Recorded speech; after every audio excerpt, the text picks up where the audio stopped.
Pick up your phone. Just pick it up. Don't open anything. Don't unlock it. Just hold it. Notice your thumb. It is already moving toward the screen.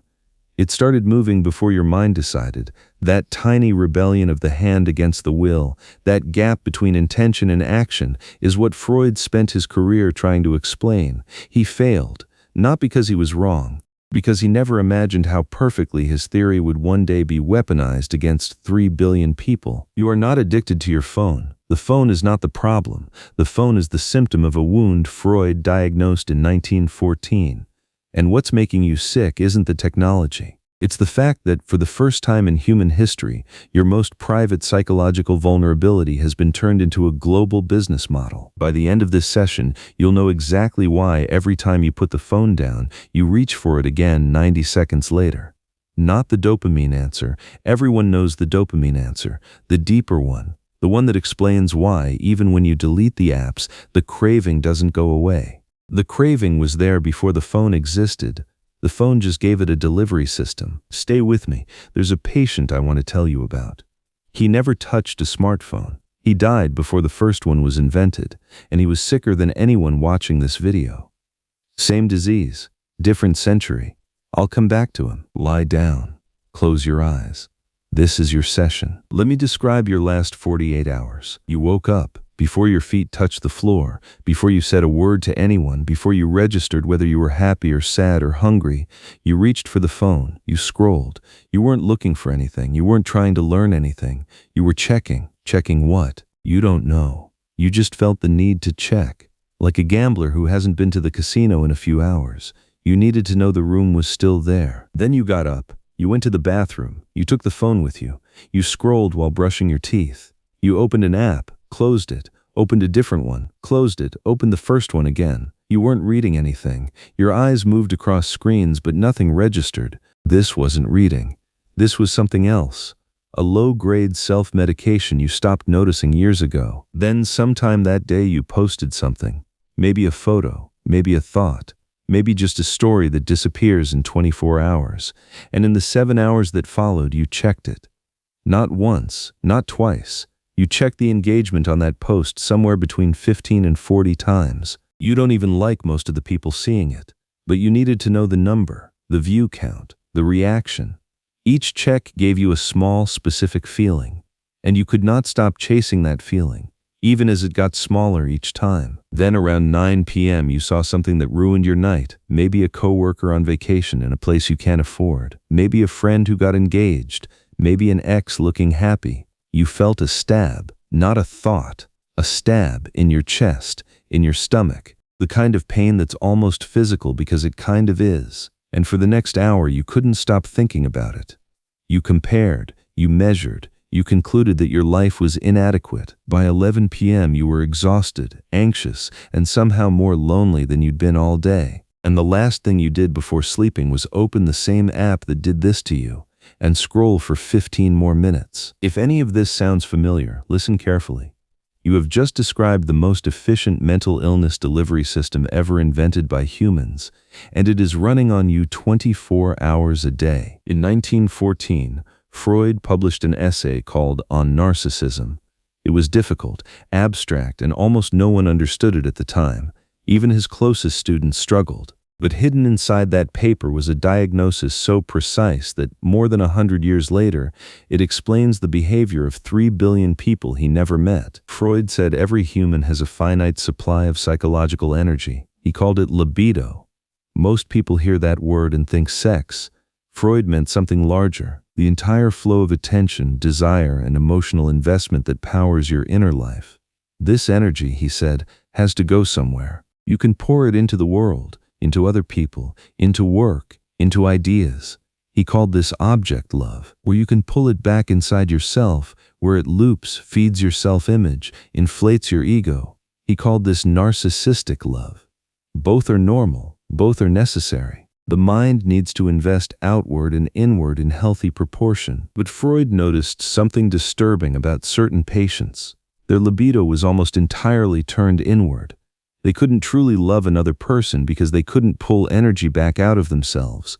They were trapped in an endless self-reflection, mirror after mirror after mirror. And the strangest thing was, they were the most miserable patients he had, not because they loved themselves too much, because they couldn't stop watching themselves love themselves. They had become the object of their own observation. And once that loop closes, Freud said, no real intimacy is possible. Not with others, not with yourself. Now imagine that loop, the mind watching itself.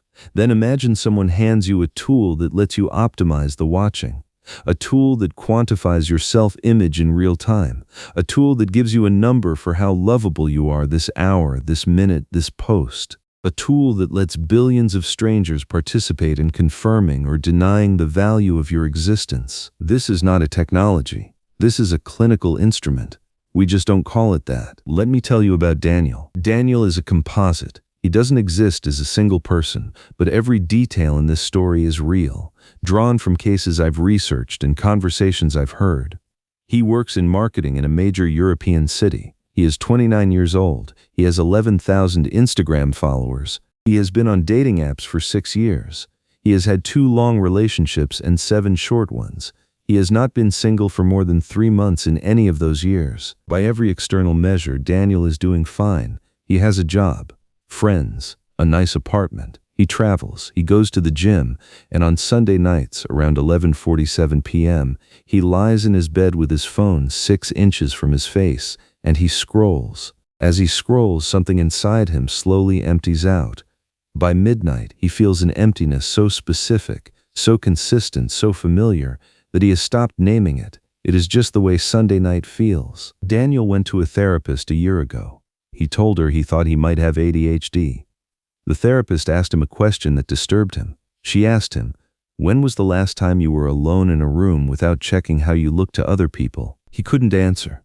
Not because he didn't understand, because he realized in that moment that he had not been alone with himself, actually alone, without an imagined audience watching him in over a decade.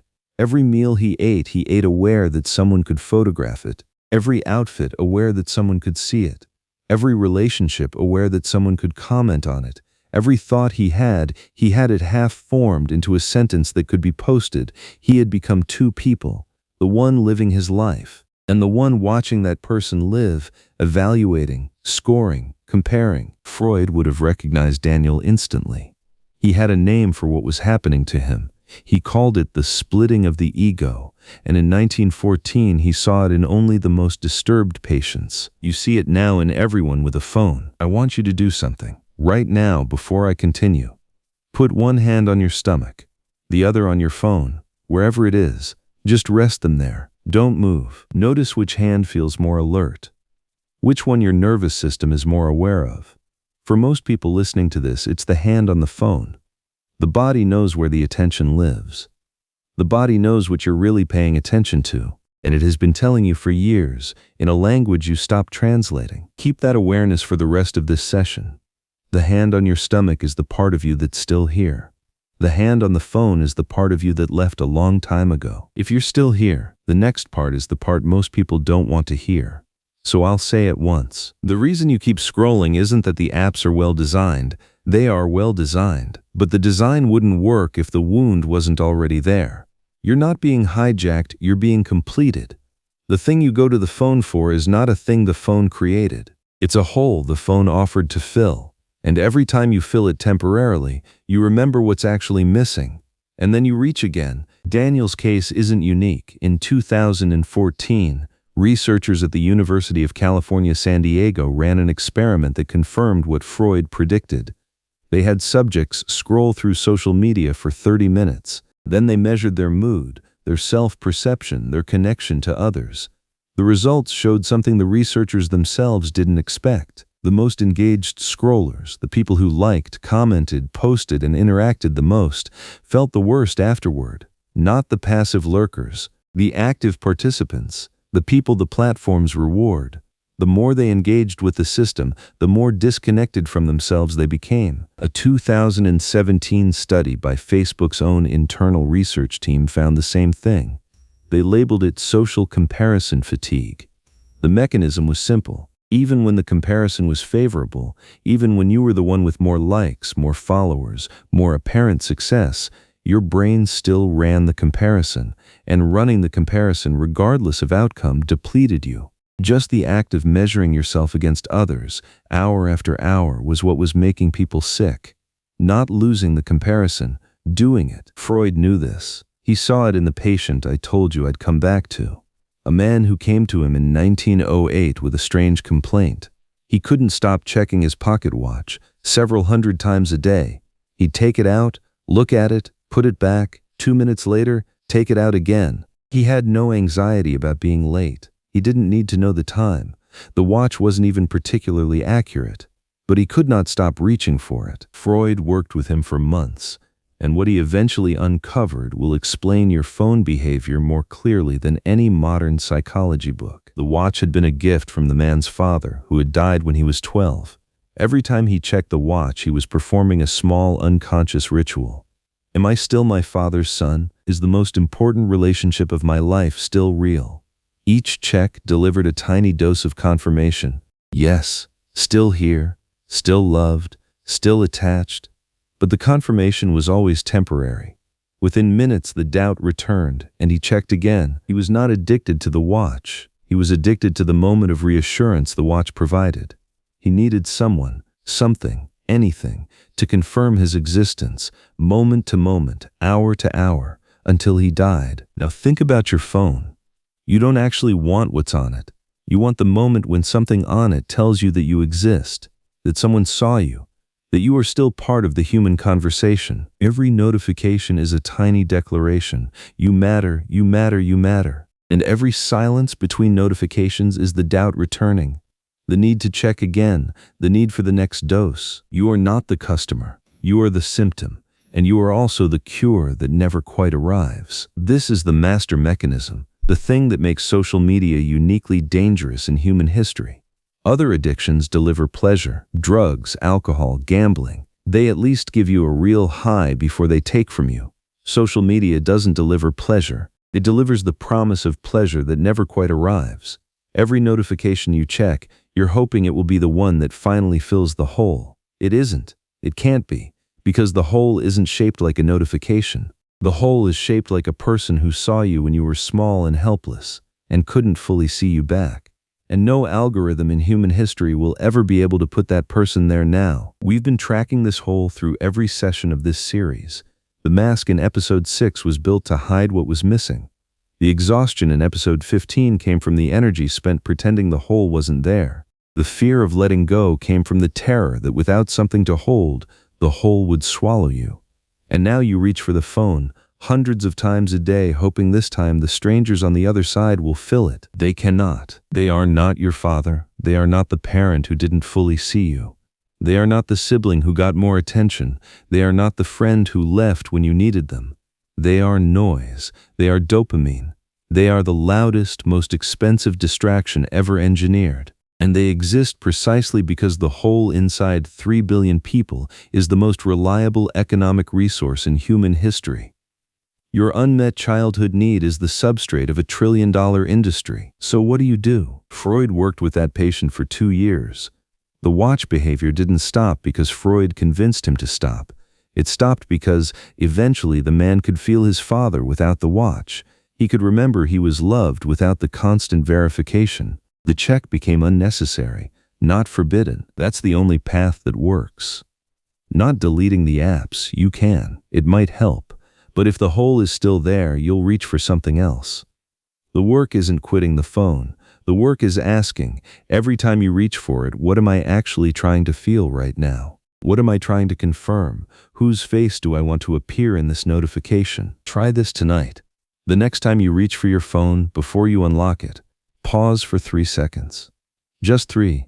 And ask yourself one question.